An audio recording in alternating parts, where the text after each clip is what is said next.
Eto, pakita natin tong balitang to at reaksyonan na din. Sige, pasok. Commission for Infrastructure, si House Majority Leader Sandro Marcos. Habang si Congressman Pulong Duterte naman, ayaw raw humarap sa ICI. Nasa frontline ng balitang yan, si Gerard de la Peña. Diba? Ang tapang-tapang nila. Si Sandro Marcos humarap sa ICI. Si Duterte humarap sa ICI. O ngayon, sasabihin niyo sa akin, Dada, wala naman palang silbi yung ICI. Hindi naman pala kaya nung ICI makapagpakulong. O bakit hindi umatin si Pulong doon? Wala naman palang kayang gawin yung ICI kay Pulong. Ang problema kasi dito, pag nagpunta si Pulong dyan, pwede nilang gisahin si Pulong tas ilabas nila sa media yung panggigisa nila kay Pulong. Kasi pwedeng gisahin nila si Pulong tapos si Sandro hindi nila gisahin. Kasi nga, weaponized itong ICI na ito na imbestigahan ng malaliman yung mga kalaban nila. Pero pag sila yung iniimbestigahan, wala pa isang oras, lalabas na yan, magpapapreskon na yan. So, ang sabi ni dito ni Pulong, bakit ako pupunta sa inyo? Putangin nyo. Wala naman silbi yan. Kayo nagbuo niyan, tas pupunta ako dyan. Kalaban, kumbaga, putya, alam ko nang aambushin nyo ko dyan, dadaan pa ba ako dyan?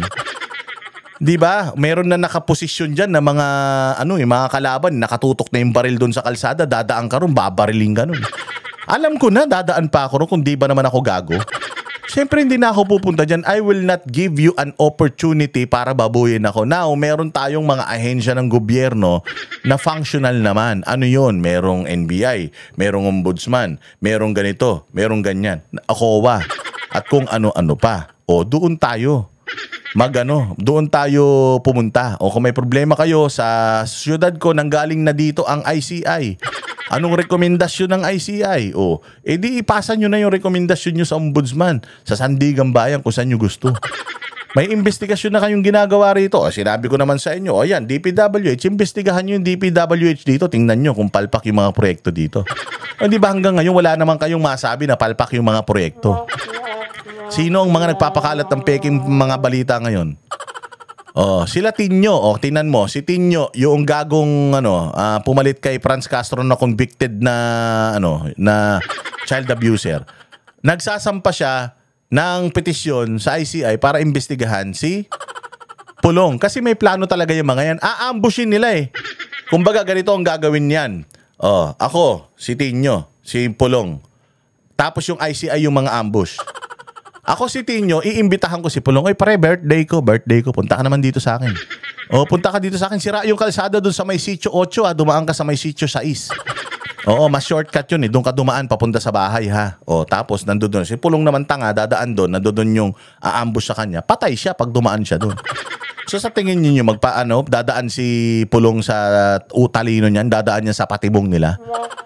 Kasi nga mayroon ng may connivance na ang komunista at saka ang gobyerno talaga. Nagsasanib puwersa na yan para kanain etong mga Duterte. True enough. Kasi may proper mayroon namang ombudsman. Ba't hindi doon magpunta sa ombudsman si Tinyo?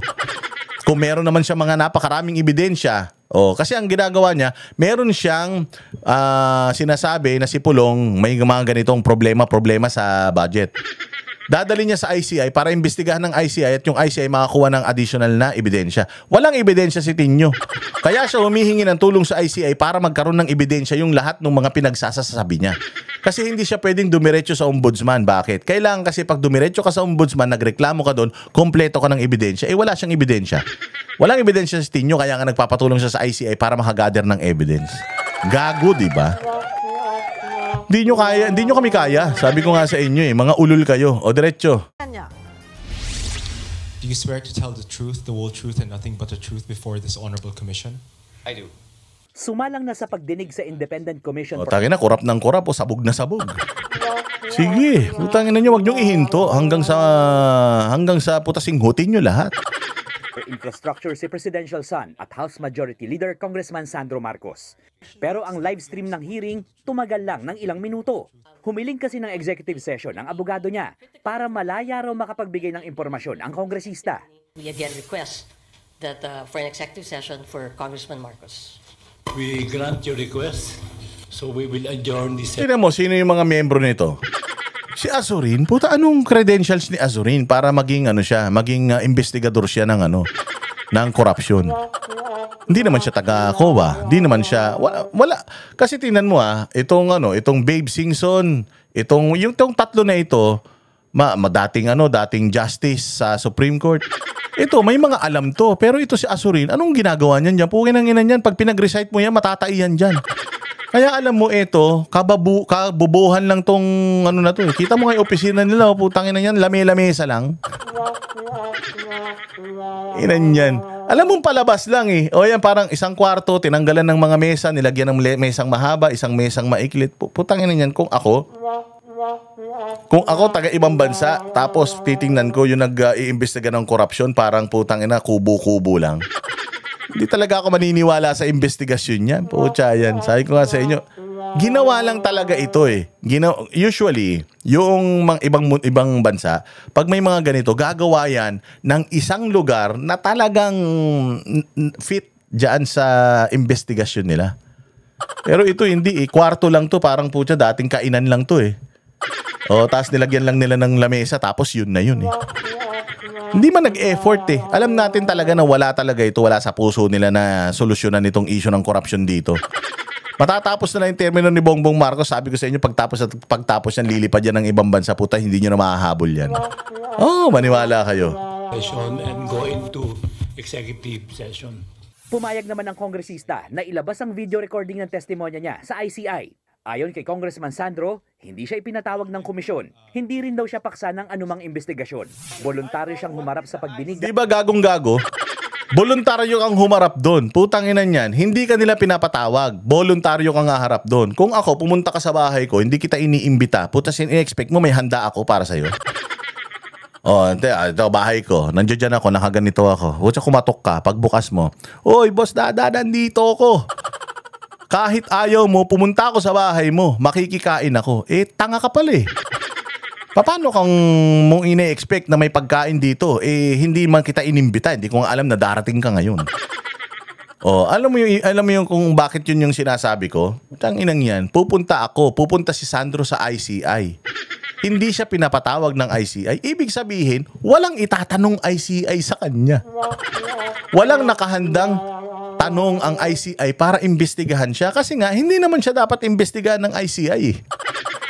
Bakit hindi niya antayin na yung ICI ang magpatawag sa kanya? Kasi kapag ICI ang nagpatawag sa'yo, merong nakaredy yung ICI na itatanong sa'yo.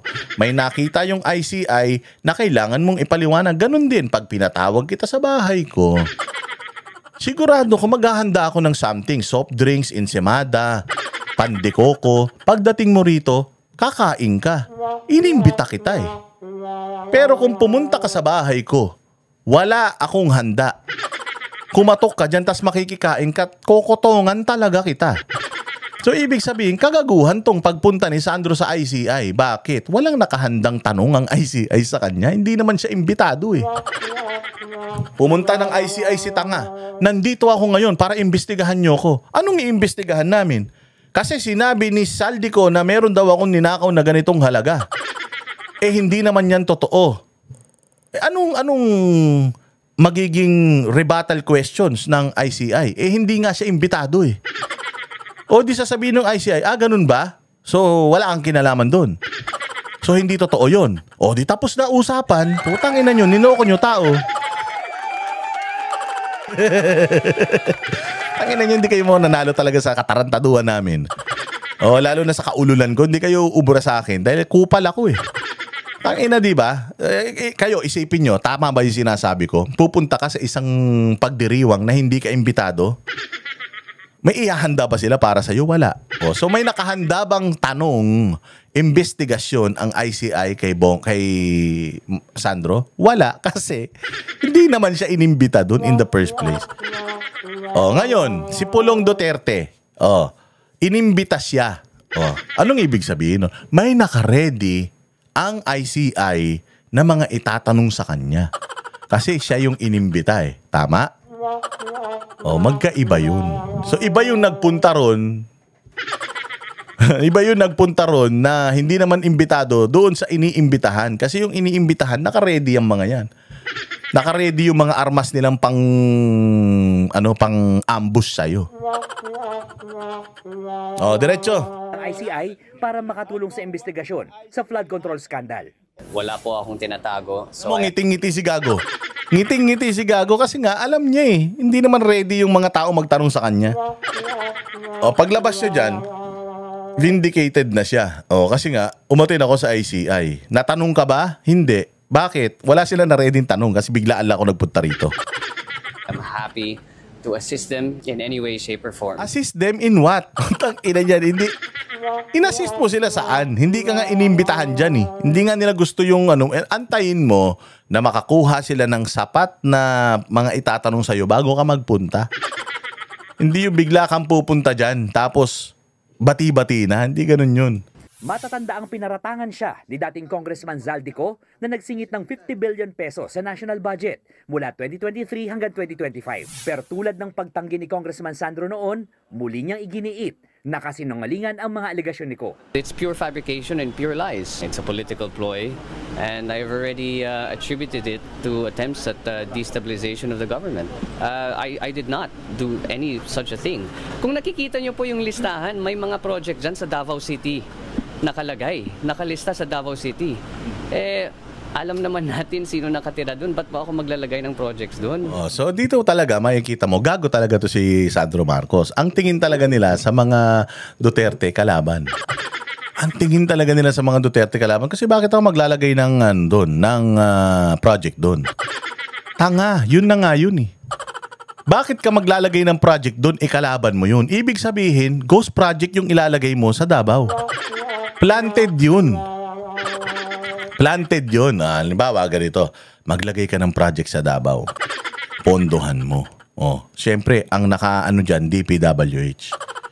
Pero wag nating, sabihin mo na yung project dun sa Davao, gawin, pero wag mong lagyan ng pera para hindi matuloy. Putang ina yan, ghost project yan. Magkakaroon ngayon ng ghost project sa Davao. Diba? So, he's setting up Davao to fail.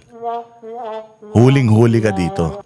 Alam mo, Sandro Marcos, maling-mali pa nga yung sinabi mo na mga nakatira doon Duterte. Actually, hindi naman Duterte ang may-ari ng Davao City. Hindi po nila pag-aari ang Davao. Ang mga nasa Davao po, mga Pilipino yan, na supposedly pinagsisilbi-servisyohan ng tatay mo, regardless kung anong political color. Ang tawag dito mo makikita talagang bobot mga puki ng inatong mga Marcos na ito. Na ang trato talaga nila sa mga taga Davao, kalaban. Kahit na yung mga taga Davao nagbabayad ng buwis, law-abiding citizen, feeling nila na yung mga taga Davao anak lahat ni Pangulong Duterte yan. Mali talaga yun, Sandro Marcos. Kasi presidente tatay mo ng buong Pilipinas. Hindi lang siya presidente ng mga loyalistang tanga. Presidente po siya ng lahat ng mga Pilipino. Kaya paano mo masasabi na itong pamilya nito magsiservisyo para sa bayan kung sinasabi nila na yung mga alyado ng mga Duterte kalaban nila? Plain and simple tong sinabi ni Sandro Ba't ako maglalagay ng proyekto sa Davao? Alam natin kung sino nakatira doon. Tanga-tanga talaga Tanga talaga. Dapat ang sinabi mo, bakit ako maglalagay ng proyekto sa Davao? Hindi man ako taga Davao. Si congressman ako ng distrito ko. Dapat ang focus ko, distrito ko. Ba't ako maglalagay sa ibang lugar? Common sense dictates na I'm the representative of Ilocos Norte District 1. So dapat lahat ng proyekto ko pang District 1. Kaya nga lang kasi, ang laki nung perang kinuha mo. Na kung ilalagay mo yun sa distrito mo, mahuhuli ka. Kaya, sige, ilagay na lang natin sa ibang mga distrito, pero akin yan, Akin yan, Akin yan. Basta ilagay mo lang dyan sa listahan, akin yan. Kasi ICI na mismo nagsasabi na hindi nagtutugma yung mga proyekto niya sa distrito niya doon sa insertion niya. So, double black eye siya dito. Pinakita niya na ang politika talaga ng mga Marcos is para lang sa mga kaibigan kaloyalista nila. Pag kalaban na nila, putyang ina, hindi na nila tutulungan yan. Matutuwa pa nga sana sa yung tao Actually, naglagay ako ng insertion sa Davao City. O dapat nga doon lang ako sa distrito ko pero naglagay ako sa Davao kasi nakita ko may problema din doon. Pero kung di ka ba naman bobo, maglalagay ka ng proyekto sa Davao, di sana pinadaan mo yun sa congressman nung distrito na paglalagyan mo ng proyekto na yun. O hindi ba? So dito pa lang may malalaman mo na talaga na putsang inan to, may kalokohan talagang ginagawa ito. O sabi niya hindi daw siya maglalagay ng ano sa Davao, ng proyekto sa Davao. Pero yung tatay niya inaangkin yung proyekto ng mga Duterte sa Davao. Yung Bukana na tulay. Inaangkin ng tatay niya, kanila daw yun 2023 ulul. Tayo na 2018, 2020, 2018 pa yan inasikaso ng Davao ni Pangulong Duterte. Actually pinatitigil nga lahat ng mga Chinese funded na mga ito donated to lahat ng mga Chinese funded na mga infrastructure pinatigil ng tatay mo. Nakiusap lang si Inday na itong Bukana at saka yung Samal Bridge wag nang idamay kasi yun lang yung malaking maitutulong noon sa probinsya ng Davao. Kaya yun lang yung nagtuloy. Pero lahat ng mga infra na yan, nagsimula yung planning niya nung panahon ni Pangulong Duterte, pati yung subway. Panahon ni Pangulong Duterte yan, nag-groundbreaking lang yan sa panahon ng tatay mo, pero lahat nung usapan, kontrata, kwentuhan, nagsimula nung panahon ni Pangulong Duterte. Putangin na nyo, lahat na lang ninakaw ninyo ninanakaw nyo, pati yung mga proyektong hindi sa inyo, mga hayop kayo talaga. Bukod sa budget insertions, lumabas sa allocables yung pinapaliwanag ito, we are talking about insertions iba pa yung insertion sa allocable magkaiba pa po yun. Iba pa po yung allocables kasi yung allocable nga para siyang PDAF. So ipinapaliwanag niya yung insertion niya, tinutulungan siya ng ICI kung paano niya ipapaliwanag yung insertion, pero yung allocable meron na siyang sagot. Isang report ng Philippine Center for Investigative Journalism na nakakuha ng 15 billion pesos na allocables. Ito yung pondo ng DPWH na napupunta sa bawat distrito para sa infrastructure projects. Tinawag itong bagong anyo ng pork barrel. Tinanong tungkol dyan si Congressman Sandro, pero hindi siya sumagot. Report on your allocable. Walang sagot. Diba? Walang sagot si Gago pagdating sa allocable kasi hindi niya yan kayang lusutan. Hindi niya kaya lusutan yung allocable na yan. Tinan mo, kung kaya niyang sulusutan yan, magsasabi na siya. O kasi nakapag-practice sila doon pa lang sa insertion na inilagay ni Zaldico. May practice na sila doon. Kaya ang tapang niya magsagot. Pero pagdating sa allocable, wala pa. Hindi pa nila napag-uusapan kung paano lulusutan yun. Kaya nung tinanong siya, hindi niya dininay. Nagtago na siya sa palda ng nanay niya. Yan ang sinasabi ko. Kasabi ko nga sa inyo one mistake after another, one corruption after another. Grabe. Saan nyo dadalhin itong ganito karaming pera? So sa usapin ng PDAF, dahil sinabi ng PCIJ na silang magtsuhin ang PDAF scam, pork barrel scam, king. Pork barrel king, silang dalawa, kita mo, kaya niya sagutin? Hindi. Wala pa silang dito. Wala pa silang napag-usapan, wala pa silang game plan, hindi pa to dapat napag-uusapan. So kung sino ka man media na nagtanong ka, yari ka sa kanila. So manloloko itong mga ito. Mga hudas itong mga ito.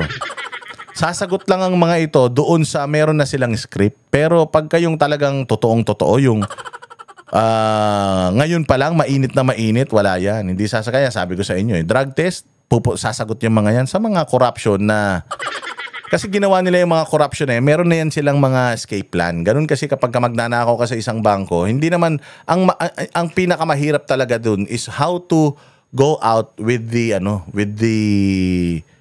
money na ninakaw mo sa bangko. Madali lang pumasok ng bangko. Madali lang pumasok ng vault. Ang problema, paano mo ilalabas yung mananakaw mo doon sa vault? Diba? Yun ang mahirap. How to get away with the crime. So itong mga to, yung insertion nila, meron na silang escape route. Meron na silang dadaanan palabas. Dito tayo dadaan. Kumbaga may plano na sila dyan. Pag nasukol, meron na silang plano. Itong pork barrel scandal nila, wala pa sila, hindi nila to napag-isipan na na lalabas ito. Na mahuhuli sila dito. Kaya wala pa silang sagot. Ayan, tinanong, Sir, ano masasabi mo sa allocable mo? Wala, dead ma. Oh, huli. Sa inyo hindi kayo uubra sa banateros.